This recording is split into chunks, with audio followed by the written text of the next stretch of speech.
Barrickman. Welcome. Our guest tonight is Sam Terry IV. Our subject is the origin of Christmas and how it has been celebrated over the years. No one knows exactly when Christ was born, but of course Christmas is the celebration of his birth. Actually, insofar as Luke is concerned, which tells us about the birth of Jesus, based on that, his birth probably didn't occur around what we now know, the time that we now know as Christmas, because Luke refers to shepherds in the field, and they would hardly be in the field in the wintertime. He was probably born sometime in the spring.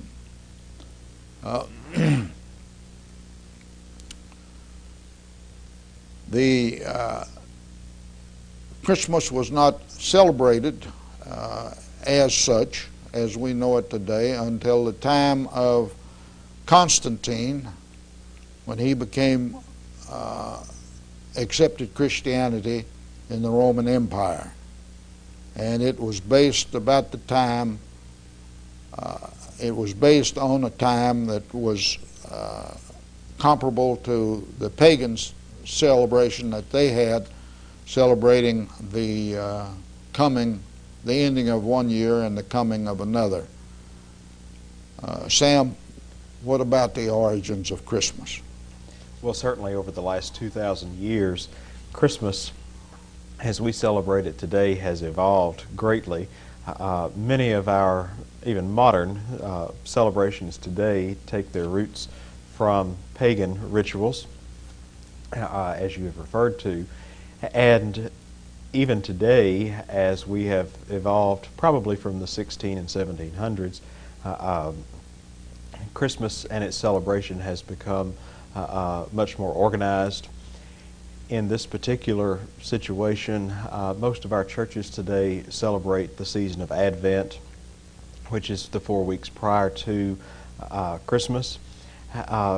Christmas celebrations in the last 150 to 200 years have generally been anywhere from 4 weeks to 6 weeks in endurance, from the beginning of Advent in late November until Epiphany. Generally, the celebrations were a lot more colorful in the January celebration rather than on December 24th or 25th. In 1822, Clement Clark Moore wrote "'Twas the Night Before Christmas," and he actually wrote that for his own children. It was never intended to be published, and through a variety of underhanded schemes, someone else did get it published.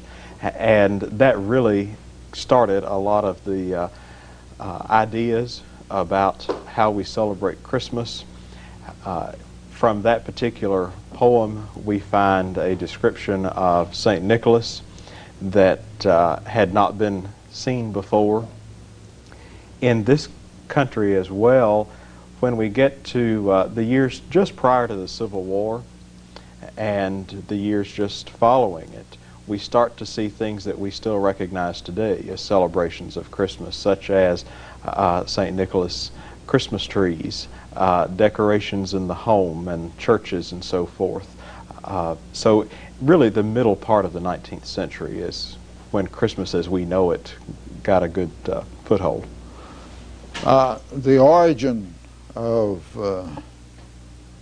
having Christmas trees, I think,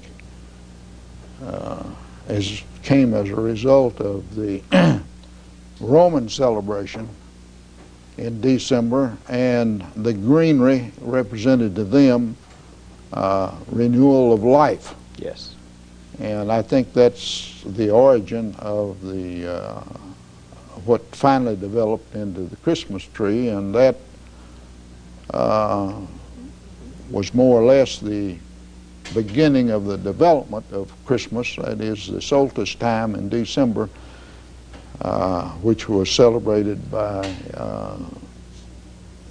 the pagans in Rome to begin with. It had been going on there for some time, and then after Constantine adopted Christianity for the empire, then it began developing, as I understand it.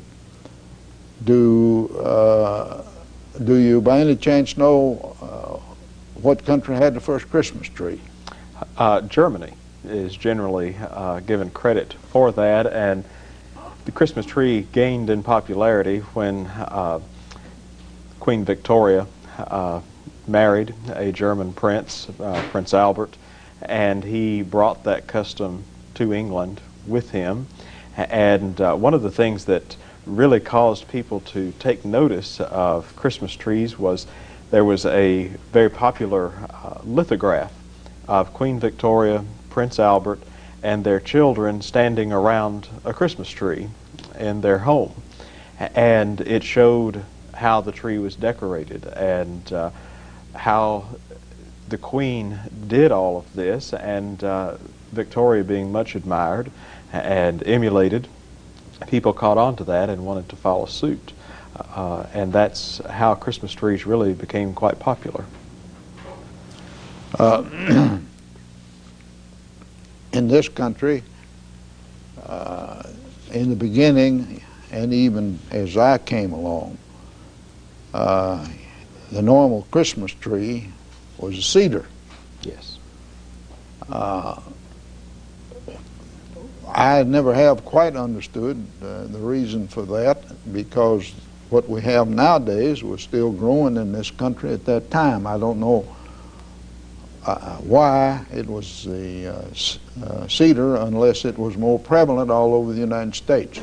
I think it probably was because it was something that was much more widely available. That lithograph of Queen Victoria and her Christmas tree shows a fir tree being used. The earliest trees were tabletop versions. A tree standing on the floor was unheard of. It was in the parlor. And we have a reference here in Barron County from Cyrus Edwards, who was one of our noted historians early on.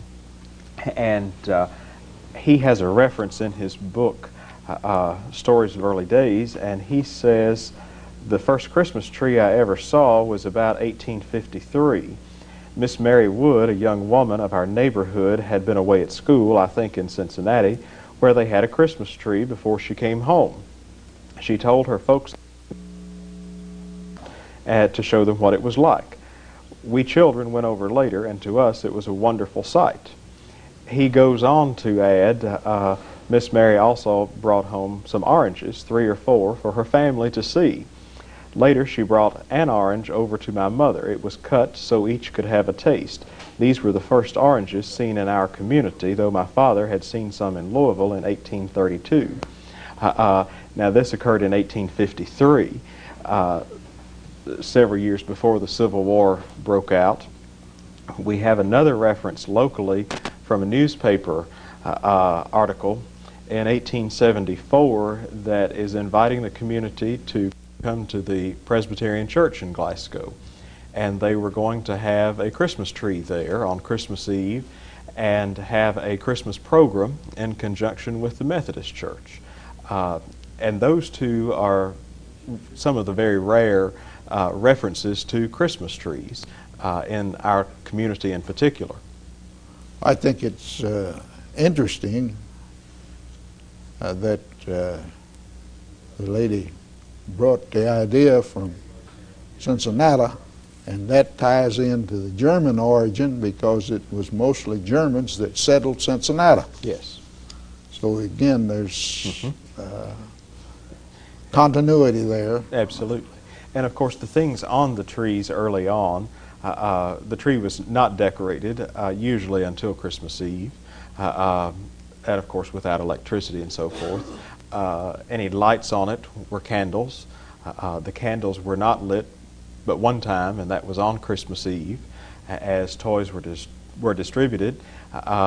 Handmade things, there's a reference in a work from a minister in Logan County called The Heavens Are Weeping, And he refers to a very rural family there, and they decided to have a Christmas tree, except they had no access to any store-bought ornaments to put on it. This would have been in the 1870s or so.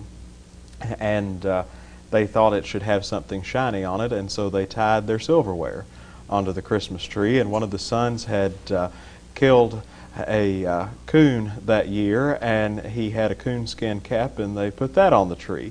Whatever was meaningful to you could be put on the tree. We think of some of the creativity that people use today in their Christmas tree decorations as a new thing, but it really isn't. It's just not been as prevalent, perhaps, in recent times. Most of the Victorians' Christmas gifts could have been placed actually on the tree as a decoration. Toys and dolls and so forth were actually wired to the tree to decorate it.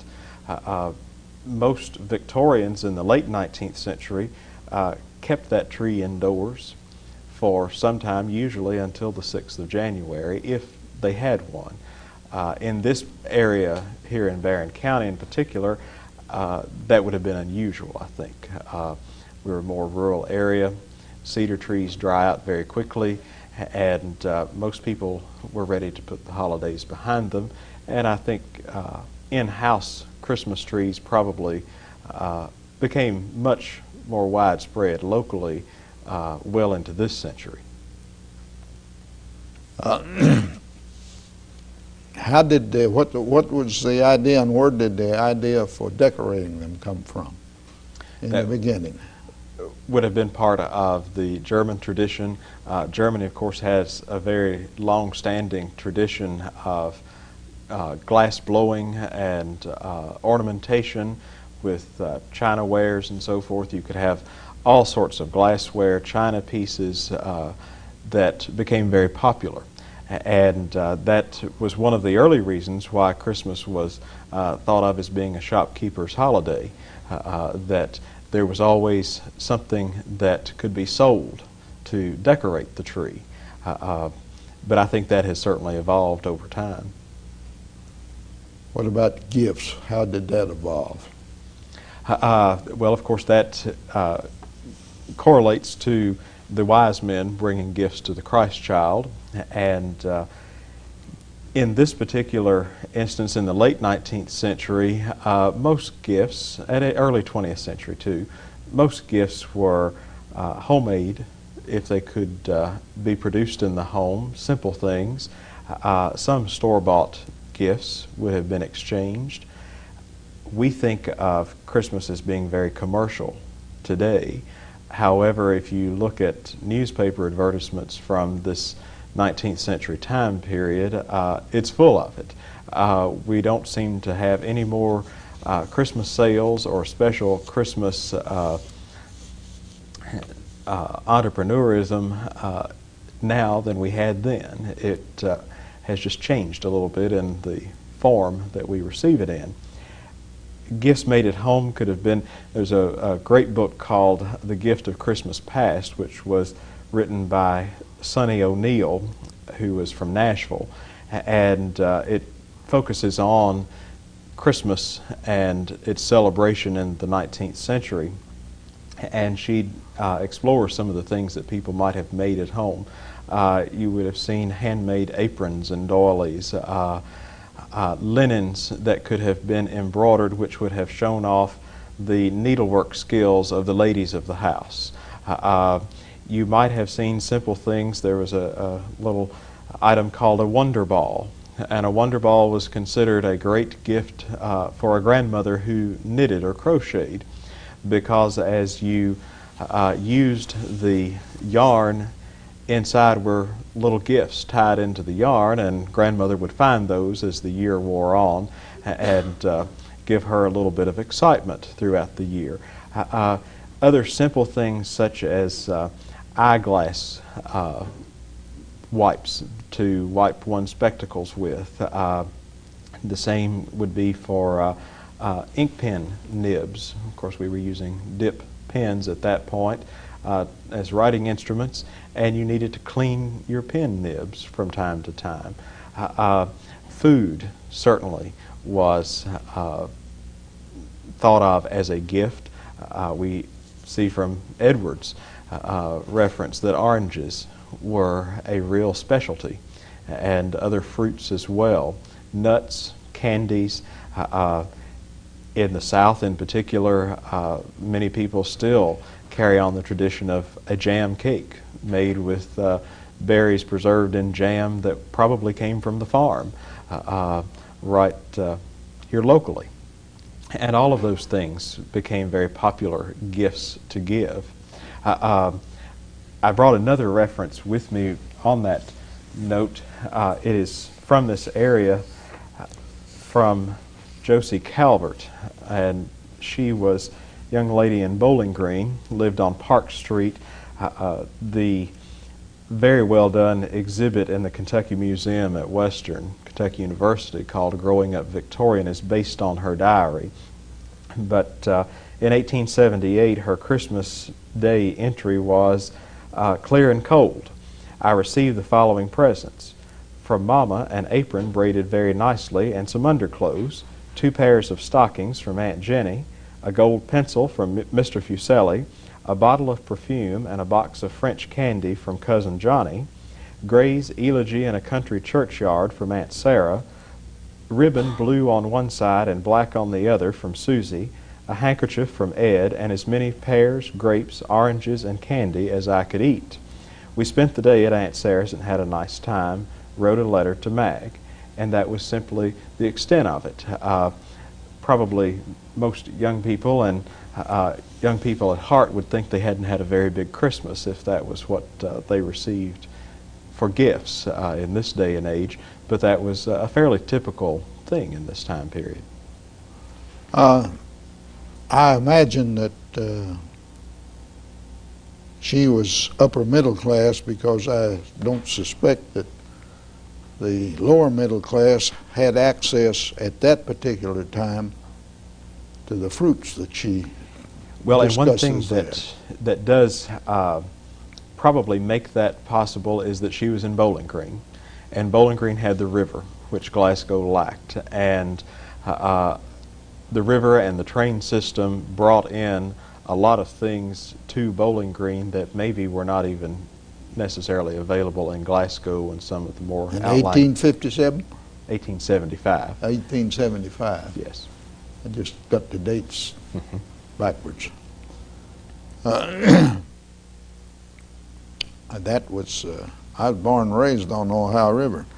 There weren't too many of us at that time that had access to fruits like that. You had oranges and apples. Rarely did you have any grapes. And oranges and apples, and that was about the extent of it at that particular time, as far as fruits were concerned. Well, we've talked about various things. How did Santa Claus originate? St. Nicholas Day is actually celebrated in a lot of the Scandinavian countries still. And in those countries, St. Nicholas makes his arrival on December the 6th, rather than in the wee hours of December 24th. In modern times, the image that we have of St. Nicholas is almost produced verbatim by The Night Before Christmas. Clement Clark Moore describes St. Nicholas in great detail. His clothing, his appearance, so forth, what he was coming down the chimney to do. And Thomas Nast was a very well-known artist in the 1860s and 1870s through the turn of the century. And Nast took Moore's description of Santa and created the image that we think of as Santa being today, with the red suit trimmed with white fur, a white beard and white hair, a stocking cap, black boots, and so forth. And that image has changed very, very little. We think that we are certainly not that Victorian now, but our image of Santa is about as Victorian as one could get for this time period. I wonder where the author came up with the, back in the 1820s, That I don't know. how he came up with the description that he had. That I do not know. Be interesting to know that. Yes. But the reindeer and coming down the chimney, and I had never seen anything about how that originated either, other than what you have already referred to.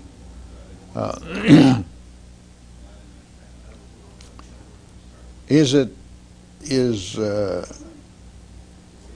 Santa Claus more commercialized now than he used to be?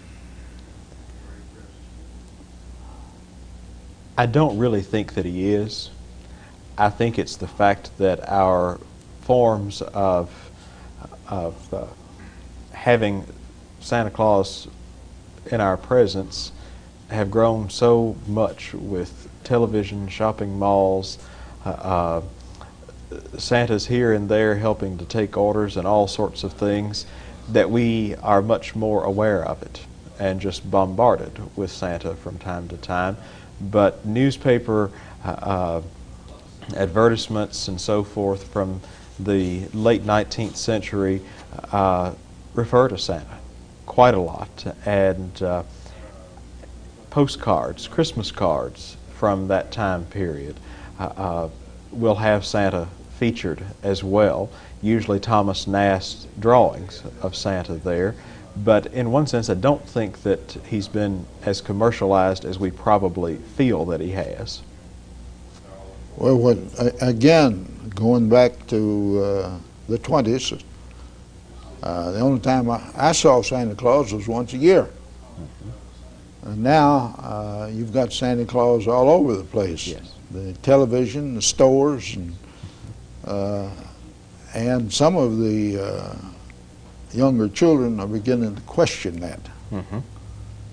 We didn't have any reason to question it because we only saw him once a year. Sure. And that was Christmas time. So I wonder whether or not he has been too commercialized insofar as the children are concerned. Well, I think our forms of communication with the media have caused that, and we have people with so much more access to television and computers and all sorts of things now than we did even 30 years ago. Oh, yes. And that has just multiplied exponentially, especially over the last 50 years.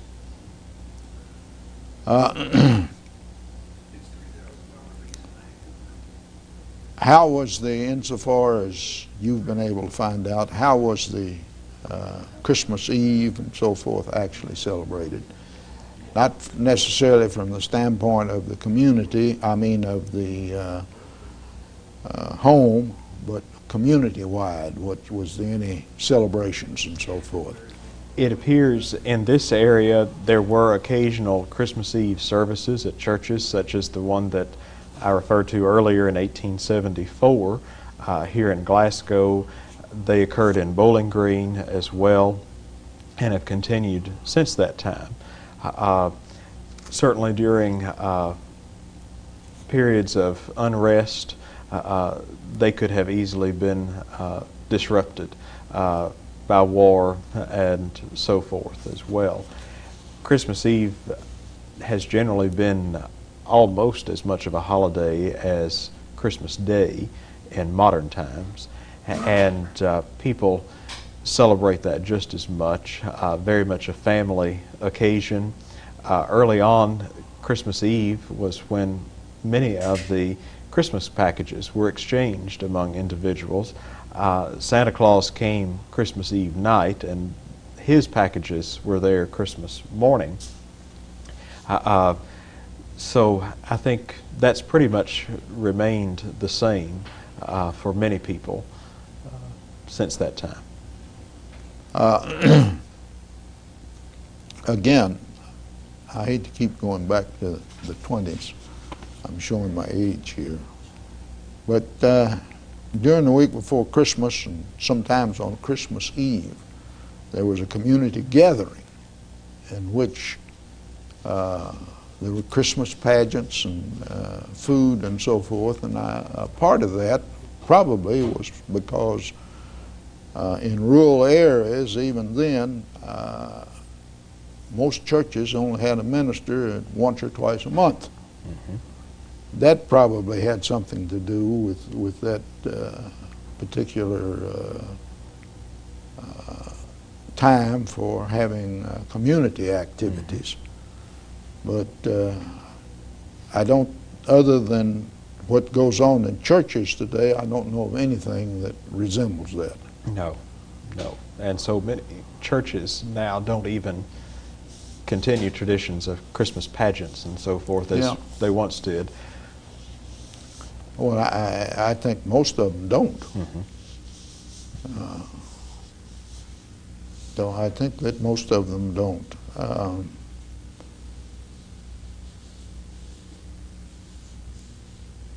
At one time, from what I've read and so forth, there was also during Christmas week, before or after, there was celebrations such as fireworks and so forth. Yes. And that really became very popular in the 19th century and continued well into this century, that Christmas Eve, Christmas Day would be celebrated with fireworks, probably much more so than at the 4th of July early on. Our 4th of July celebration is a lot more modern concept than we give credit. And Cyrus Edwards goes on in that reference to point out that other than having some special tea cakes that his mother always made on Christmas, what his family did was went rabbit hunting in rural areas without access to lots of other folks around and transportation not being what it is today. Going rabbit hunting was a great celebration in the 19th century, early part of this century. Well, I remember Christmases were, or Christmas Eve in particular, where you had sparklers, Roman candles. Most people today wouldn't know what a Roman candle was, but Roman candles, sparklers, and various minor explosive materials. Mm-hmm. But it'd be dangerous today, and was dangerous then, for that matter, and wouldn't be allowed today. But on the other hand, I don't recall anybody or knowing anybody that ever got hurt by it. Mm-hmm. They were cautious and so forth about it, but as you say, it was celebrated with fireworks a whole lot more at Christmas time than at the 4th of July.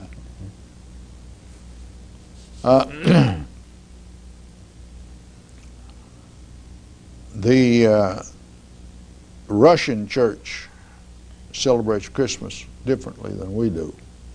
How? I don't know a tremendous amount about some of their celebrations of the Christmas holiday, but I know that it is extensively different, quite a lot, and I think you find that throughout the world, that in every country virtually there are different ways of celebrating Christmas, perhaps not even on Christmas Day or Christmas Eve, but in a time period spanning from November to early January. I think the Russians don't celebrate on our Christmas Day. They've got another, that's correct. They've got another date, I think, mm-hmm. closer to Epiphany. I believe that's correct. And I don't know about other countries. But of course, that church has got a tremendous membership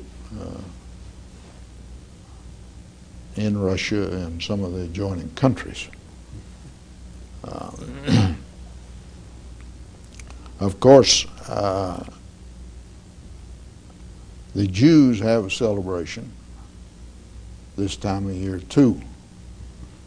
What is that, and what does it celebrate? Well, of course, Hanukkah is not believed to be widely celebrated here. However, Glasgow and the surrounding areas have always had a modest representation of the Jewish faith. Glasgow at one time had quite a number of merchants around town, especially on the square, who were practicing Jews, and of course they are celebrating the deliverance of the people from Egypt, and all of that particular story from the book of Exodus and the early portion of the Old Testament of the Bible. And it's quite a different celebration, but one very rich in meaning and tradition, that is taken very seriously, and really is very meaningful. I think a lot of Christians in the area and throughout the country would benefit from knowing more about it, because we sometimes greatly overlook some of the history contained in the Old Testament and how it came into play for the rest of the things that occurred as recorded in the Bible before we get to the time of the New Testament.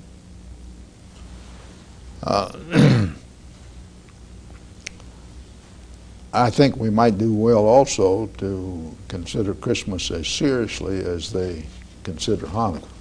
Yes. Yes. And again, this is something I wanted to ask you. Are we celebrating Christmas more or less seriously than we used to? I think overall probably less seriously as far as the real meaning of Christmas and celebration of the birth of Christ. I think there's a trend toward people going back to celebrating it as a religious holiday more and more. You do see more and more churches having Christmas celebrations that are meaningful and not necessarily just centered around gift giving and Santa Claus, and having social occasions and so forth. I do think that is changing a bit as time progresses in this community and throughout the country. But it certainly is not as seriously regarded as it should be.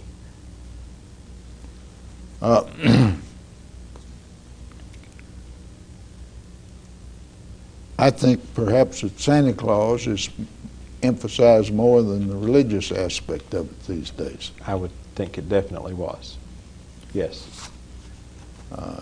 You can ask most any youngster and he can tell you about Santa Claus, but he or she is not apt to tell you much about the birth of Christ or the real meaning of Christmas. Mm-hmm.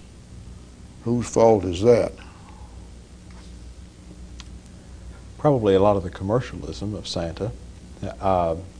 And of course we've seen a trend in our country over the last several decades of people moving away from involvement in churches.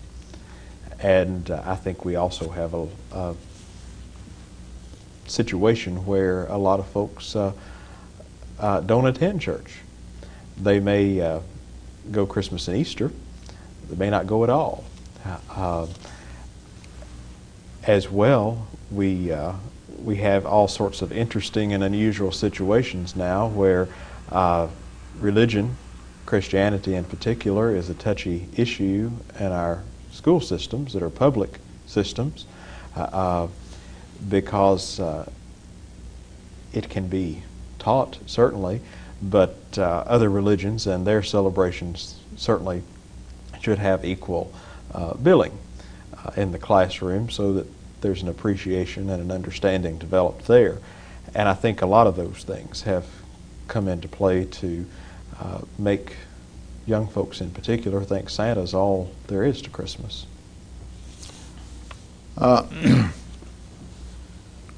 It seems to me that too many parents are waiting till children get into school or start going to Sunday school. They're waiting until then for their children to be taught any discipline. And in the process, they pick up the less important things, except what is important to them at that time. And of course, possessions are more important at that time than anything else. Where do you think that's getting better or worse? Probably worse. What's the answer? I don't have any idea. I think it's going to have to be something that people evolve into having a different way of celebrating Christmas, and probably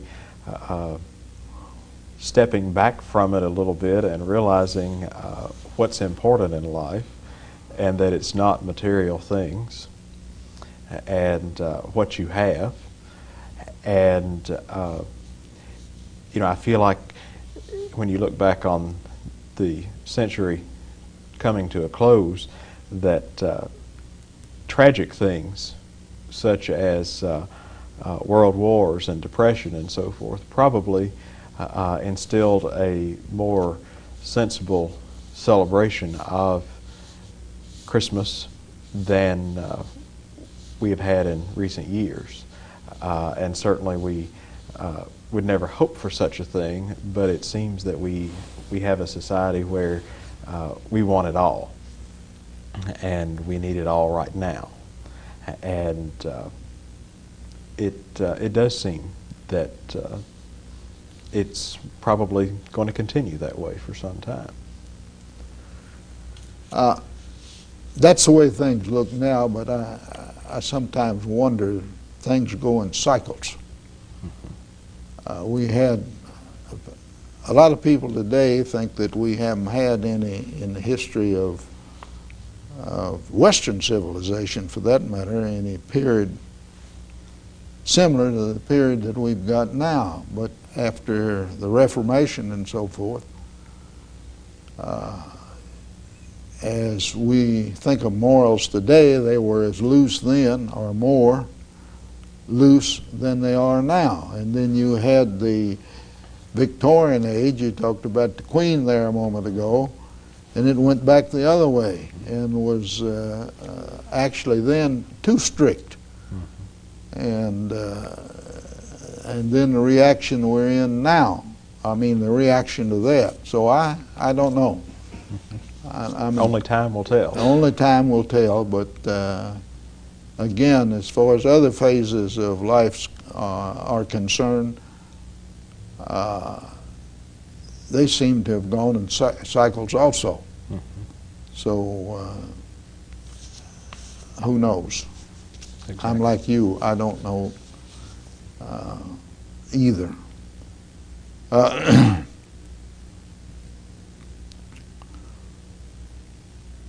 Do you know of anything about the celebration of Christmas during the Civil War?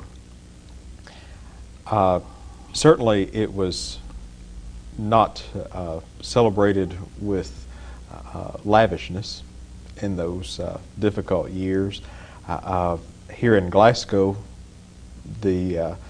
probably the most interesting skirmish in our town took place on Christmas Eve on the square. We had a group of Morgan's men under John Hunt Morgan, Confederate officer, and Morgan's men were made up primarily of young men and middle-aged men from this part of Kentucky. I have seen references that there were probably more Barron Countyans and Morgan's men than from any other county in this area. They were coming close by and wanted to be able to be home just for a little while for Christmas, and made it into Glasgow. And the story that is documented is that there was a little skirmish on the square, not against Union troops or citizens, but against a pastry cart.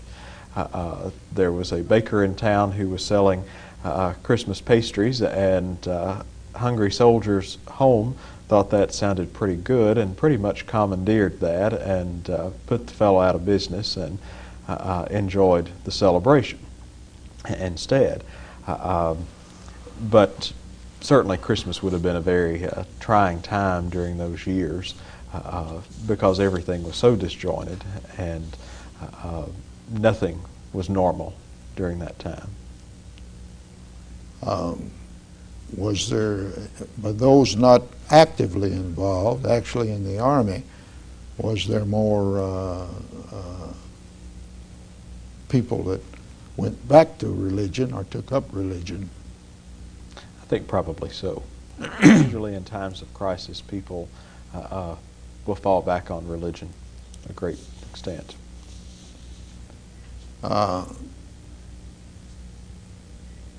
I think we've about covered this subject of history, and as I told you, I mean history of Christmas. As I told you before, once we'd covered that, we'd talk a little bit about the Renaissance for Glasgow. What does the Renaissance mean? Renaissance Glasgow was created just a little over a year ago. We have a steering committee which was appointed by the City Council. They were from recommendations from a public forum that was held in September of '99. You were on the committee? Yes. And the group is working and organized through Renaissance Kentucky, which was an initiative started by Governor Patton about 3 years ago.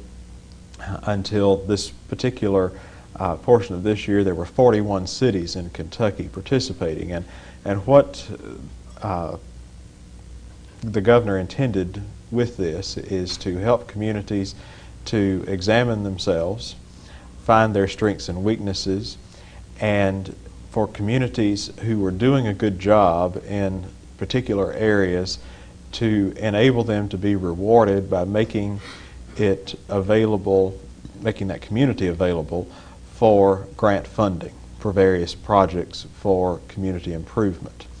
And the focus of that has been on downtowns.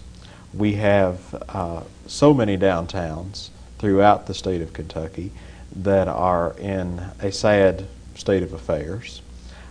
Strip malls, shopping centers, huge discount stores have come into virtually every small town, and as common sense would dictate, a lot of those things have caused smaller, locally owned, perhaps family owned businesses to go by the wayside.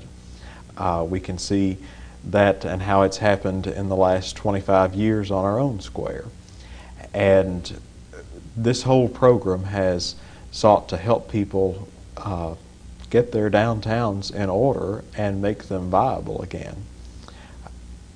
Glasgow was honored to be able to meet the requirements for a silver designation. There are 3 designations, a bronze, silver, and gold. We lacked some activities and some improvements that we needed to make within our community before we could qualify for gold, and probably within the next 18 months or so we'll be applying for that. Based on your designation, there are certain pools of money you can apply for that only silver level cities can seek. We have been meeting roughly monthly for about 18 months now to discuss downtown Glasgow. We have found out a tremendous amount of information about ourselves, things that really made committee members proud that we were doing within our own community.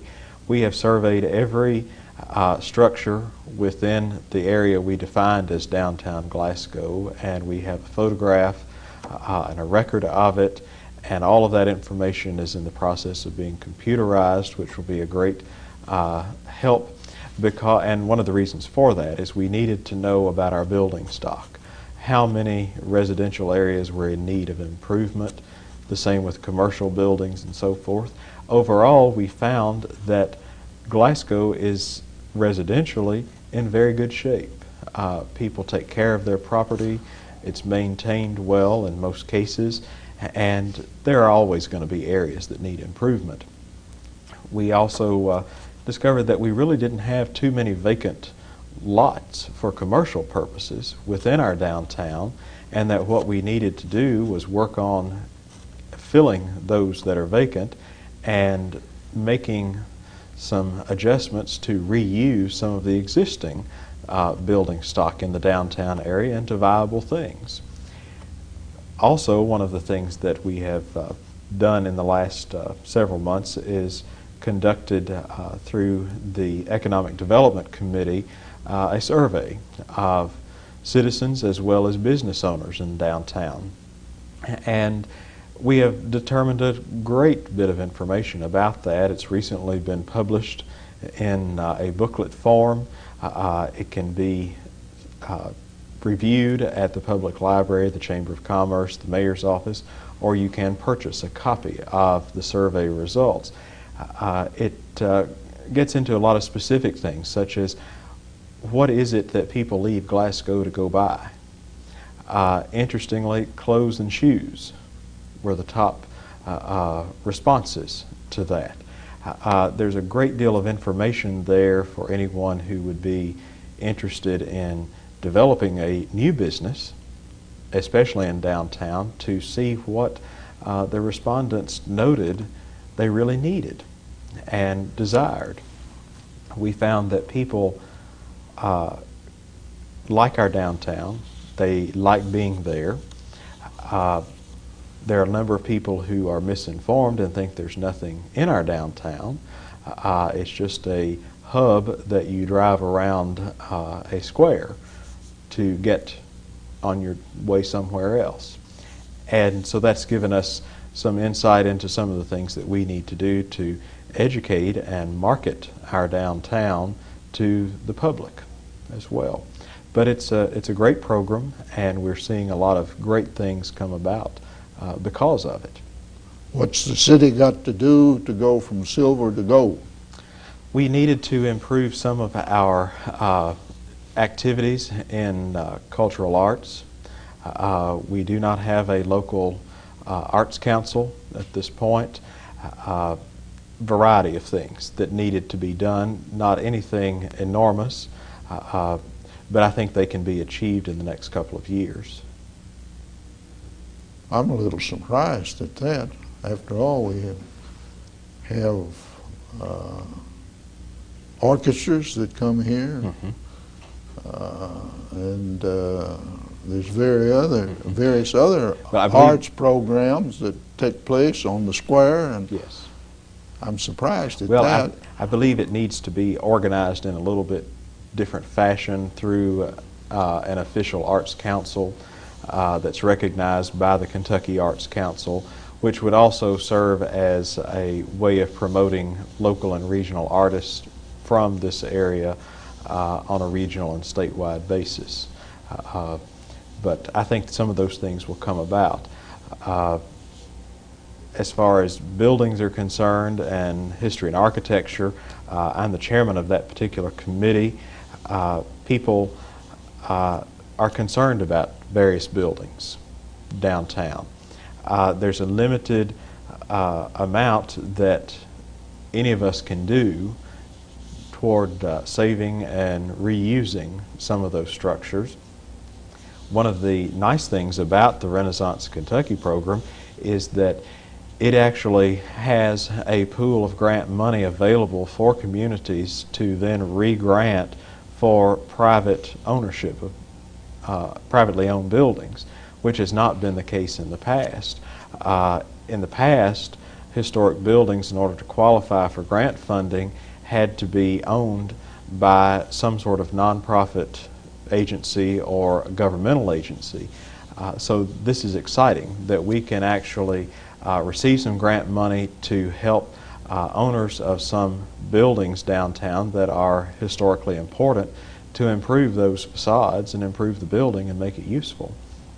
How did you select the area constituting Glasgow is concerned? We had a series of discussions about what we each as individuals deemed as downtown. It was obvious that downtown was not just the square, and it was more than the square and a block in each direction. We determined our downtown area to begin, if you bear with me, at the corner of South Green Street and Bunch Avenue, and follow Bunch down to the Bunch Center, formerly Bunch School. Follow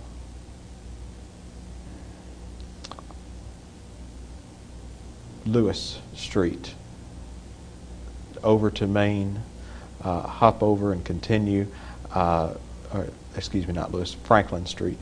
That then connects to McKenna to Columbia Avenue, to East Cherry, Cherry Street to Kentucky Street, which is by the Mormon Church. Mm-hmm. And from there, Kentucky back to Main Street. It hops over Main to include Fort Williams. We felt it was important to include Fort Williams in our public cemetery because there are very few towns in Kentucky that have a Civil War fort that has been restored in their downtown area. And from there it goes from Combs Boulevard, from Grandview at the cemetery, Combs Boulevard back through there to Cleveland, to Sunset, Sunset back through to South Green Street, and then back to Bunch. Now that an area has been designated, has any application been made for grants? It has not to date. The way the process works is once you receive your designation as a bronze, silver, or gold city, we will receive updates periodically as pools of money are announced, and those are sent to us, and those that we can appropriately apply for. We usually have a few weeks to a couple of months to prepare an application. We've received our first series of application possibilities. They are not due until late January, early February, and they're underway presently. So we have not received any grant money yet, but I feel certain that that will be coming. We also have applied to become a Main Street city. Main Street was a program started in the 70s to revitalize downtowns in Kentucky. It is organized through the Kentucky Heritage Council, and a number of cities in Kentucky have used this to a great deal of success. What this would do is the state would grant us some money to participate in this. It is approximately a 4-year program. Each year the state's portion of money gets smaller, the local match gets larger as the program continues. What that in essence does, it allows our group to hire a paid person to be a Main Street manager, to work with property owners, whether commercial or residential, in the downtown area, to help them in deciding how to restore buildings, help them in creating signage, anything that needs to go on to make downtown work. would be something that this person would be working through, and we feel very confident that we'll be accepted into that program, which would be a great plus for our community. Well, without somebody like that, if you depend entirely on volunteers, it seems to me you're going to have difficulty in getting things organized. Yes, and with our particular steering committee with Renaissance, we all have jobs and families and homes and so forth, and our own responsibilities, and we're happy to volunteer our time to do it, but it is exactly what we need at this point. We've reached the point where we need a person, even though it would only be a part-time position, who is in charge of seeing that all of these things are progressing as they should be. Well, I hope the program works. It remains to be seen. I think that it will. We've already seen on the south side of the square, for instance, we've got 2 pieces of property there that since this program started have been sold. One has already been renovated extensively with a new business that's opened there in the last month or 6 weeks. We've got another building next door to that that is being renovated. There'll be a commercial business going in there, as well as office spaces, and We've got about 30 seconds. Doing the good things, and I think it's going to be a great improvement for our downtown. Sam, I appreciate your being here. It's been interesting, and I believe the public has enjoyed it. We'll hope so. Thank you. Thank you a lot.